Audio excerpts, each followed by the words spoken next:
வணக்கம் மக்களே, welcome to village aroma. இன்றைக்கி நம்ம என்ன செய்ய போகிறோம்னா, 1 கிலோ நாட்டுக்கோழி குழம்பு செய்ய போகிறோம். அதுக்கு தேவையான பொருட்கள் என்னென்னு கொடுத்துருக்கேன். வாங்க வீடியோவில் இப்படி செய்யலான்னு பார்க்கலாம். ஒரு கடாயில் 100 ml நல்லெண்ணெய், 3 பட்டை, 2 ஏலக்காய், 2 லவங்கம், பச்சை மிளகாய் கொஞ்சம், கருவேப்பிலை கொஞ்சம், வெட்டி வச்ச வெங்காயம் நல்லா வதக்குங்க. பாருங்கள், வெங்காயம் நல்லா ப்ரௌன் கலர் ஆனதுக்கப்புறம் இஞ்சி பூண்டு பேஸ்ட்டு போடுங்க. ஒரு 100 ml போடுங்க. உடனே நாட்டுக்கோழி அழகாக சுட்டு மஞ்சள் தடவி வச்சுருக்கேன் நாட்டுக்கோழி போடுங்க. 1 கிலோ அளவுக்கு சேர்த்துருக்கேன். நல்லா வதக்குங்க. கொஞ்சம் மஞ்சத்தூள், கொஞ்சம் மிளகாத்தூள், கொஞ்சம் மல்லித்தூள், கொஞ்சம் ஜீராத்தூள்,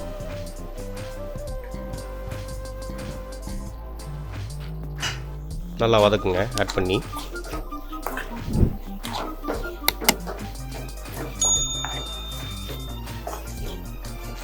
கொஞ்சமாக தண்ணி ஊற்றுங்க. கறி நல்லா வேகட்டும். நாட்டுக்கோழி வேக கொஞ்சம் டைம் எடுக்கும்.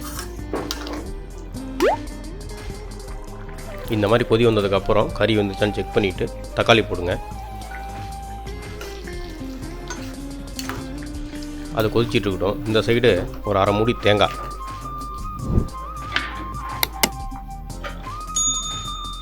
ஒரு 3 ஏலக்காய், 3 பட்டை, 2 லவங்கம், கொஞ்சம் சீரகம், கொஞ்சம் சோம்பு, கொஞ்சம் மிளகு தண்ணி ஊற்றி நல்லா பேஸ்ட் அரைச்சி வச்சுட்டு ஒரு பேனில் இந்த மாதிரி கொஞ்சம் நல்லெண்ணெய் ஊற்றி கொஞ்சம் கருவேப்பிலை, கூட கொஞ்சம் மிளகாத்தூள், கொஞ்சம் மல்லித்தூள், கொஞ்சம் ஜீராத்தூள் எல்லாம் ஒரு அரை ஸ்பூனுக்கு அந்த எண்ணெயில் நல்லா போட்டு வதக்குனிங்கன்னா அருமையாக வாசம் வரும்.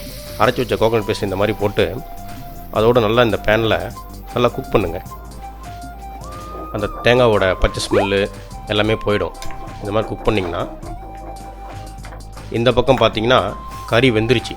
கறி வந்ததுக்கப்புறம் தான் நீங்கள் கோகனட் பேஸ்ட் ஆட் பண்ணணும். நான் கோகனட் பேஸ்ட் ஆட் பண்ணிட்டேன்.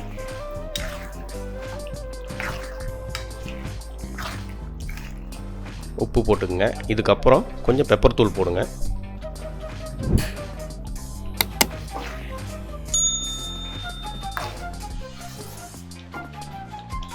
பாருங்கள், குழம்பு ரெடி ஆயிடுச்சு.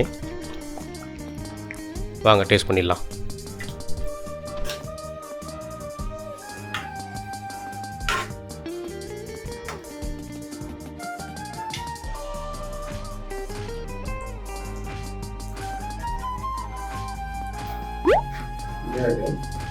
பீஸ் எப்படி வந்துருக்குன்னு பாருங்கள். நான் குக்கரில் செய்யல, கடையில் தான் செய்யணும்.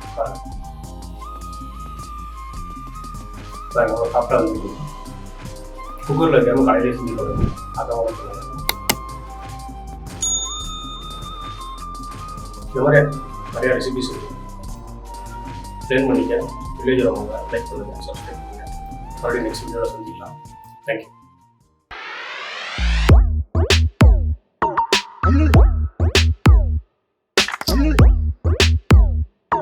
I'm